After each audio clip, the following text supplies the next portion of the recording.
片刻后，魏无羡回过神答道：“蓝忘机回过头去，碧尘在手，长袖挡在魏无羡身前，时刻提防着飞石来袭。魏无羡忍不住朝他的方向瞟。他一向听闻蓝忘机扶弱济困之美名，只是上辈子他跟蓝忘机先是同僚，后又是对头，对于他的事迹都只能道听途说。如今自己身为弱小，终于能亲身感受被蓝忘机护着是什么感觉。想来莫玄羽跟他无亲无故，甚至素昧平生，可光是出于道义和坚守，蓝湛都能倾囊相助，做到如此无微不至的地步。那若是换作他在意至深之人，被他放在心尖上，享受他绝无仅有、世间独一份的疼惜和呵护，那得是多大的福分。蓝忘机道：“如何了？”这个声音将神游太虚的魏无羡猛地拉了回来。他愣愣地抬头啊了一声，见蓝忘机冲他手上的风邪盘示意，这才发现二人不知不觉已经行到一处拐角。魏无羡甩了甩头，辨认了一阵罗盘指针，朝东南方一指：“这边。”二人继续前行。蓝忘机见他精神恍惚，问道：“累了？”魏无羡并不觉得累，只是他自从昨日从夜市回来，心里就总不太平，老是在想些有的没的。他索性顺水推舟，点了点头，又做足全套的打了个哈欠。蓝忘机道：“到了前方平地，可稍作歇息。”魏无羡摆手道：“哎呀，不用了，本来就是我自己硬要跟来，现在还害得你为了将就我走得那么慢，实在是太拖累你了。”蓝忘机摇头道：“无妨，此事涉及你的清誉，你自然不愿置身事外。”魏无羡抿唇笑了笑，只是下一刻他又忍不住开始想那些有的没的了。这么好的一个人，究竟是何方神圣，能俘获他的芳心啊？会是我认识的人吗？应该不是吧，我认识的人里也没有哪个能配得上蓝湛的，那就是我不认识的人。这么一想，魏无羡的疑问就更多了。蓝湛是怎么认识那个人的？何时认识的？是在我死前就认识的，还是死后才认识的？最好是他死后才认识的，这样要稍微好接受一些。可他也说不清自己究竟是在不能接受些什么，只觉得自从昨日得知蓝忘机有心上人后，好像整个世界都乱了套，哪儿都不对劲了。此时行进到了一片平地，四处空旷，没有落石危险。蓝忘机道：“你确定无需歇歇？”魏无羡看了眼罗盘，摇头道：“还是继续赶路吧，再往东走一段就到了。”好。没多久，他们就抵达了风邪盘指向之处。乍一看，不过是一块覆盖在尘沙里毫不起眼的山岩。凑近了才发现，眼前实则是一处塌方的洞口。据当地居民所说，千百年前，这座孤峰曾有人居住，此地不适宜兴建住宅，人们便住在窑洞里。后来此地战乱突起，山上的人死的死，逃的逃，变成了一座名副其实的荒山。再后来，山中煞气横生，接连波及附近地区，事情闹得大了，引来了仙门中人。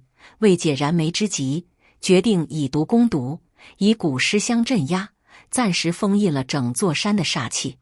此法本只是权宜之计，治标不治本，且后患无穷。可几百年来都平安无事，人们渐渐也忘了这茬，懒得另寻更长远的法子。那尊蛊尸如今就镇压在这座塌方的窑洞里。蓝忘机先行入洞，将蛰伏其中的食魂煞一举歼灭，而后示意魏无羡进来。洞口已经塌了一半，只有躬身才能进入。山中尘土飞扬，原先布设已然面目全非，在层层黄沙覆盖之下，隐约可见棺椁一角。二人费了些气力，将尘土都掸到了一边，露出一具黑棺全貌。不敢贸然开棺，魏无羡绕着棺材走了一圈，笃笃拍了2下，棺木坚硬异常，而且放眼望去，并未见明显破损。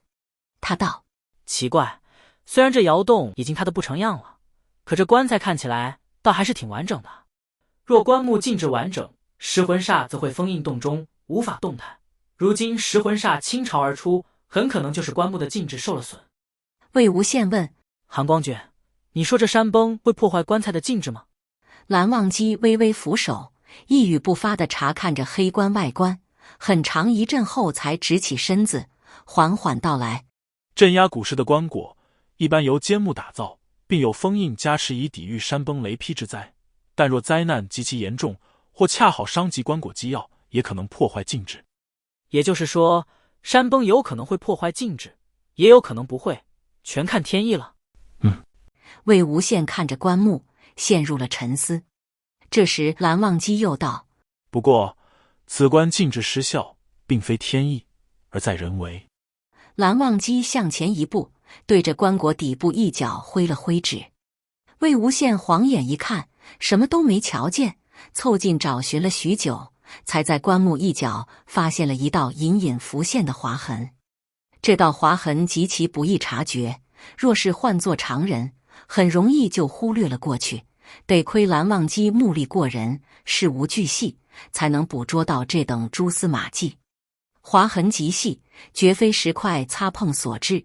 魏无羡心中了然，是剑痕。蓝忘机点头，又道：不是普通的剑。这道划痕虽细但深，走势轻灵飘逸，一气呵成。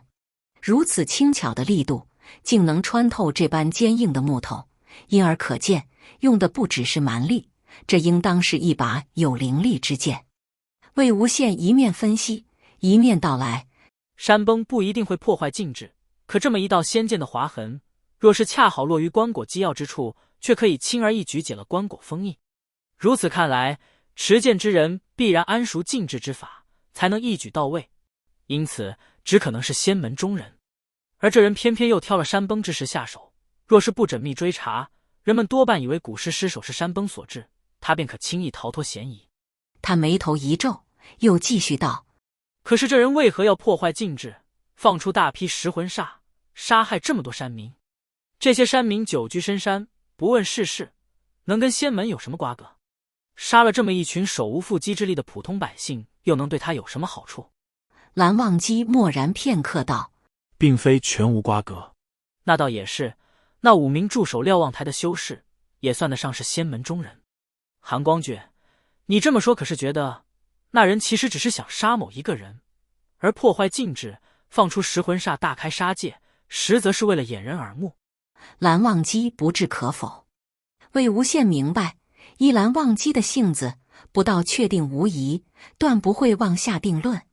他便继续问：对了，上次给你的香角，你可有发现什么异样？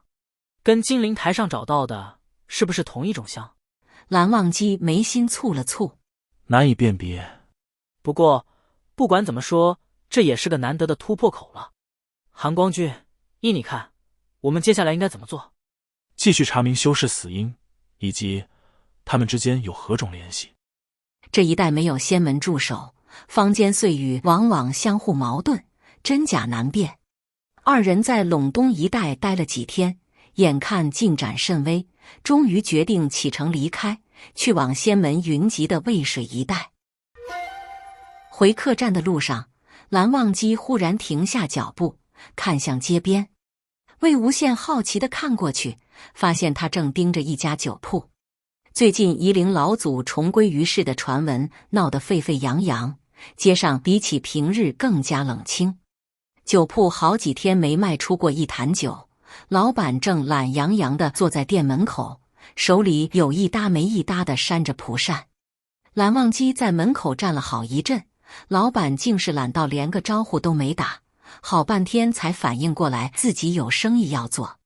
蓝忘机走上前去，几句话间，一手提着一坛酒回来了。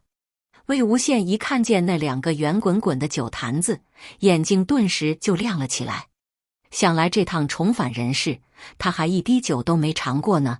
此时甚至顾不得琢磨蓝忘机是何时转性开始喝酒了，只想着今天晚饭肯定有顿好的，回去的一路上步履都踏得格外轻快。谁知到了客栈，二人在饭桌边坐下，那2坛子酒仍一动不动放在桌角，丝毫没有要打开的意思。魏无羡按捺不住，在一盘肉少得可怜的青豆炒肉里千寻百觅，好不容易夹起一块肉丁，意味深长地对蓝忘机道：“韩光俊，你看这块肉末长得像不像一颗花生米，可以用来下酒的那种？”蓝忘机抬起眼皮看了一眼，没有说话。魏无羡暗示不成，整个人瞬间就蔫耷了，筷子气鼓鼓的在碗里的米饭上戳出了2个眼儿。在魏无羡一阵磨磨蹭蹭后，蓝忘机终于开口：“吃快些，一会儿还有要事。”